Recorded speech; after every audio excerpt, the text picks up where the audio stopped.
Benda-benda yang dapat mengalami perubahan. Benda-benda yang kita kenal dalam kehidupan sehari-hari seringkali mengalami perubahan. Perubahan tersebut ada yang bersifat langsung, dapat diamati, namun ada juga yang memerlukan waktu lama untuk mengamatinya.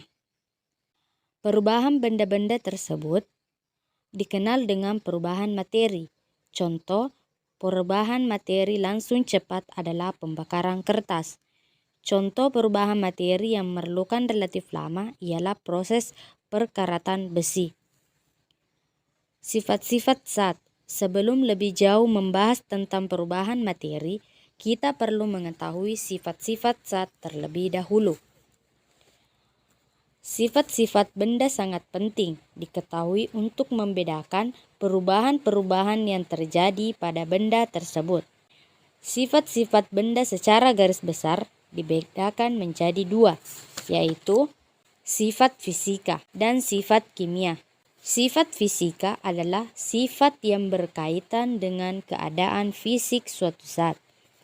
Sifat fisika termasuk di dalamnya bentuk, warna, bau, kekerasan, titik didih, titik beku, titik leleh, daya hantar, ukuran partikel, dan massa jenis. Adapun sifat kimia adalah sifat yang berhubungan dengan mudah atau sukarnya zat bereaksi secara kimia. Perubahan suatu materi dapat berlangsung melalui dua cara, yaitu perubahan fisika dan perubahan kimia. Perubahan fisika adalah perubahan zat yang tidak disertai dengan terbentuknya zat baru. Komposisi materi tersebut juga tidak akan berubah.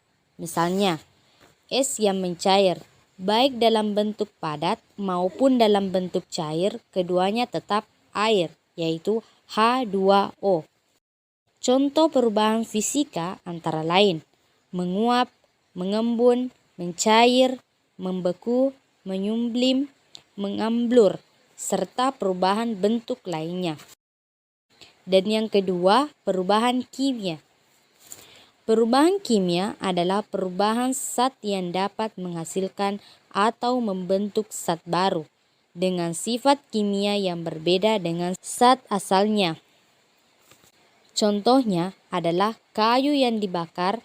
Kayu sebelum dibakar mengandung serat selulosa, tetapi setelah dibakar berubah jadi arang atau karbon. Dengan demikian, pada proses pembakaran kayu diperoleh zat baru yang memiliki sifat berbeda dengan zat sebelumnya. Contoh lain perubahan kimia yang sering terjadi di alam adalah proses perkaratan besi. Besi sebelum berkarat merupakan unsur Fe, tetapi besi setelah berkarat berubah jadi senyawa Fe2O3NH2O. Zat baru yang terbentuk dalam perubahan kimia disebabkan perubahan komposisi materi. Perubahan tersebut dapat berubah penggabungan sejumlah zat atau peruraian satu zat. Berlangsungnya perubahan kimia diketahui dengan ciri sebagai berikut. Ciri-ciri perubahan kimia: yang pertama, terbentuknya zat baru, terbentuknya gas, terbentuknya endapan, terjadinya perubahan warna, terjadinya perubahan suhu. Reaksi kimia bersifat unik. Beberapa reaksi kimia tertentu dapat membentuk gas. Contoh reaksi kimia yang membentuk gas ialah reaksi logam, magnesium dengan asam klorida. Reaksi tersebut dapat ditulis sebagai berikut. Gas yang terbentuk dapat kita lihat dalam wujud gelembung-gelembung kecil. Gas tersebut adalah gas hidrogen. Contoh reaksi pembentukan gas yang lain adalah reaksi elektrolisis. Air menjadi gas hidrogen dan oksigen. Reaksi pengendapan adalah reaksi yang menghasilkan suatu senyawa yang berbentuk padatan. Padatan tersebut tidak larut atau tidak tercampur secara homogen dengan cairan di sekitarnya sehingga disebut endapan. Salah satu contoh reaksi yang dapat membentuk endapan ialah reaksi antara barium klorida dengan natrium sulfat menghasilkan endapan barium sulfat berwarna putih. Reaksi tersebut berlangsung secara berikut. Contoh reaksi pembentukan endapan yang lain adalah reaksi antara timba mitra dengan natrium iodat akan menghasilkan endapan timbal iodat dengan berwarna kuning. Mengapa reaksi kimia dapat menghasilkan warna yang berbeda? Ketika suatu reaksi kimia berlangsung, maka akan terjadi perubahan komposisi dan terbentuk zat baru yang mungkin memiliki warna yang berbeda. Contoh reaksi kimia yang memberikan warna yang khas adalah reaksi antara tembaga sulfat dengan air. Warna tembaga sulfat adalah putih. Apabila ditambahkan air, warnanya berubah jadi biru. Warna biru tersebut adalah warna senyawa baru yang terbentuk, yaitu CuSO4 5H2O. Reaksi kimia disertai perubahan energi. Salah satu bentuk energi yang sering menyertai reaksi kimia adalah energi panas.